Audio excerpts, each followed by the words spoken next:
Why do you support Project Censored? I know that their last year's book was on your essential reading list. Why?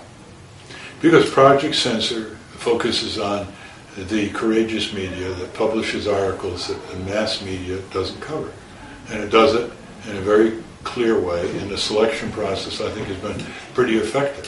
They take really important subjects that are censored out by the networks or the major newspapers, and they find it being covered, say, in Mother Jones or Multinational Monitor or Nation magazine, and they highlight it. So it's a memorable way to show how much censorship there is still in the media, because these topics that they select are extremely important ones. They're not marginal, trivial matters. Do you think media censorship is more of a problem now than ever before? Well, in some ways there's more disclosure and reporting because of the internet, because of the blogs and the websites and the worldwide range. Like if you can't find a story reported in the U.S., you get it from The Guardian or the independent newspapers or some newspaper abroad, or you see it on Al Jazeera. So in that sense it's better than the past.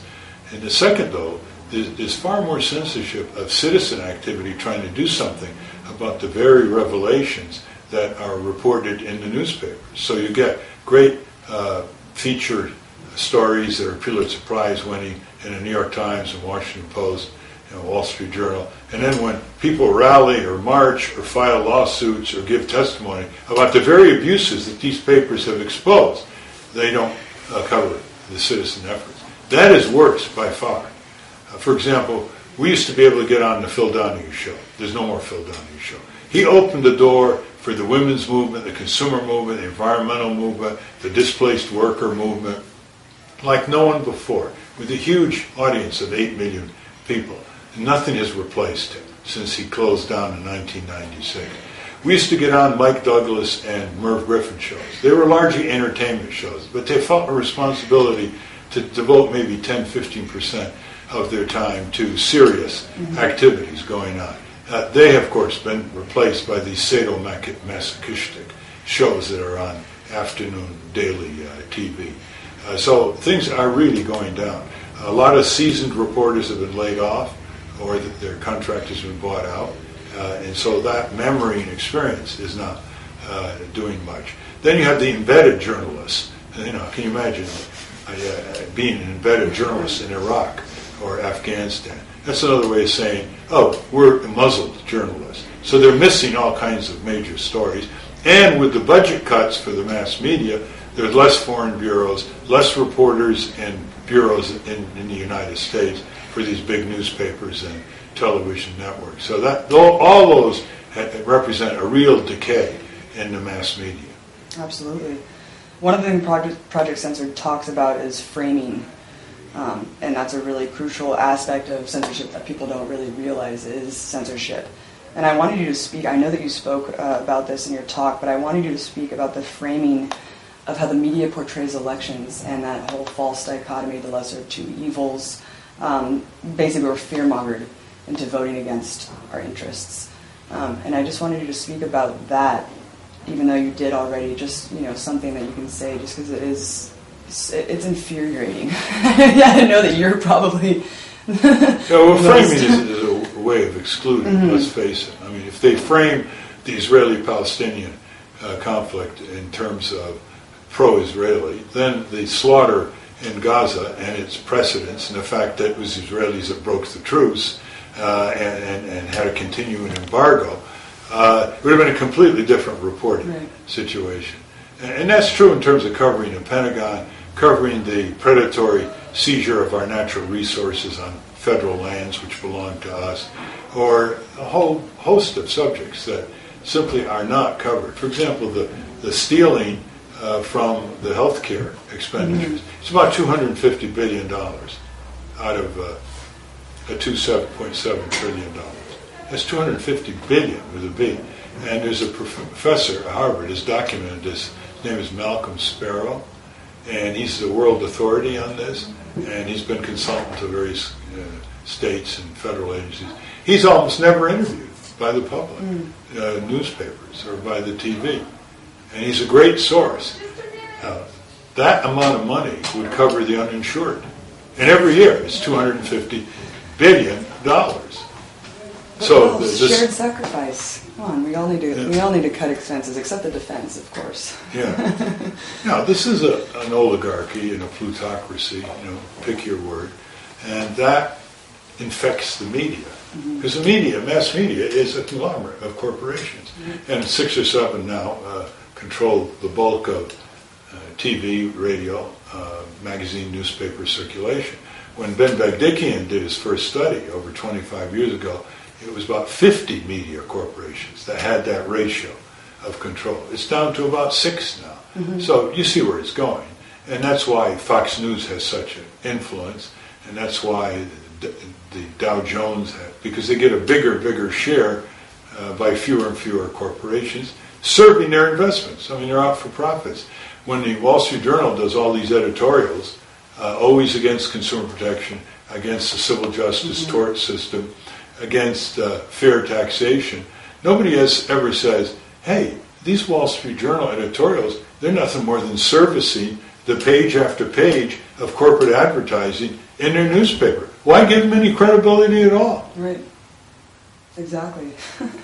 And one of the stories in this year's book is about the Tea Party and the astroturfing of what happened in this, and it kind of just goes along with the whole thing that there's a question in the audience, I just hate these teabaggers, and it's the fear that prevents people from really voting with their heart and what they really want to make happen.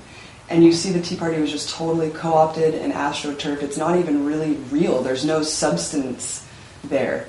And yeah, I really liked what you said about, both parties will get worse if you keep doing that. And I was wondering if you could maybe just elaborate on why you said that. Well, the Tea Party started out sort of spontaneously, and there were a lot of different parts of it. There were libertarians, there were conservatives, there were the corporatists, there were the militarists, whatever reason. Then it was hijacked. And it's really interesting how it happened, because its influence and numbers were hugely exaggerated. They really couldn't turn out that many people, especially since they had their own television network every day pushing it, the Fox network. So the Washington Post wrote an article saying there wasn't more than 300,000 people who had any kind of membership in these Tea Party organizations all over the country. So it was hijacked because the brand name corporatist wing of the Republican Party figured, hey, this is the trademark politically du jour. Grab it, it's valuable. Yeah. And so it's really the wing of the Republican Party that has hijacked the Tea Party brand and appropriated this exaggerated aura whose balloon has not been punctured by vigorous investigative reporting. And in Washington, as I say, perception is reality, even though it doesn't reflect any force of numbers out there in the country. So the Tea Party now is the conservative corporatist wing of the Democratic.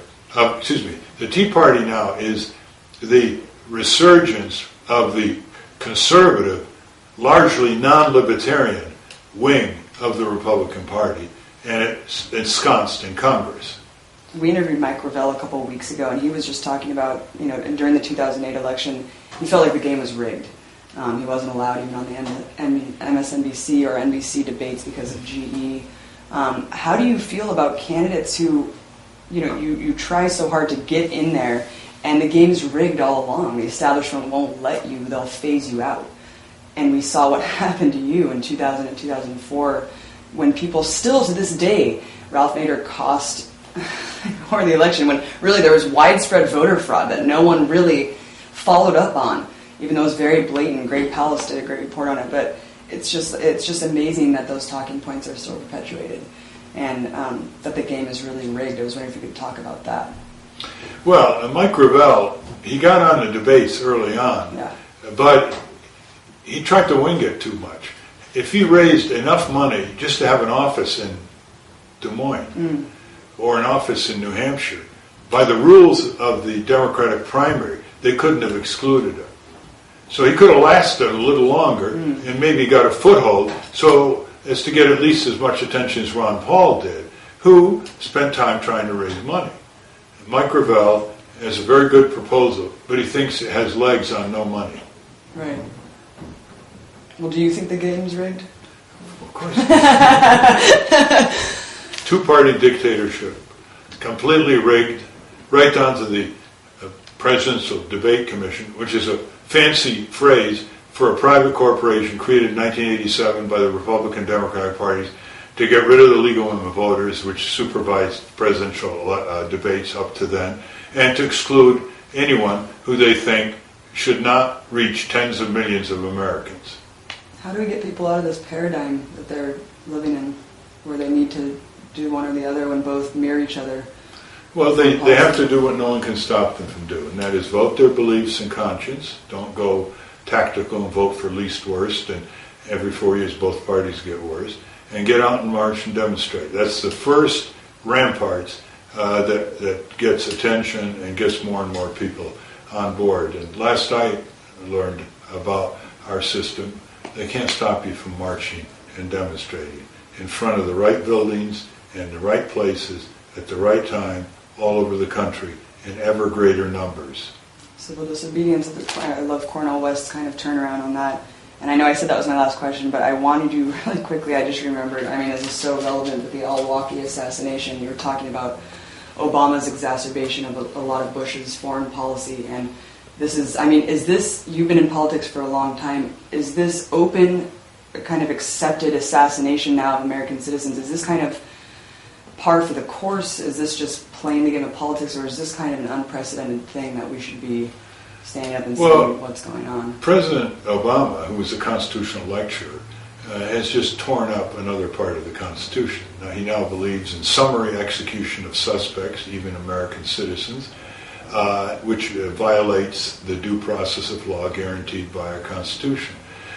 That is an impeachable offense, and that should be an issue in the campaign. He has made Bush look modest in terms of his aggressiveness abroad, and Obama is doing exactly what he said he was going to do, that he thinks that he can send the armed forces anywhere in the world, irrespective of international law, UN Charter, national sovereignties, kill, injure, and crush anything that he, as prosecutor, judge, jury, and executioner, thinks needs to be destroyed. That is about as radical an anti-American position, given the founders of our Constitution and our constitutional heritage, as can be imagined, and it was done by an expert in constitutional law, the former president of Harvard Law Review, and a black American. We better get worried. Absolutely. Thank you so much, Ralph.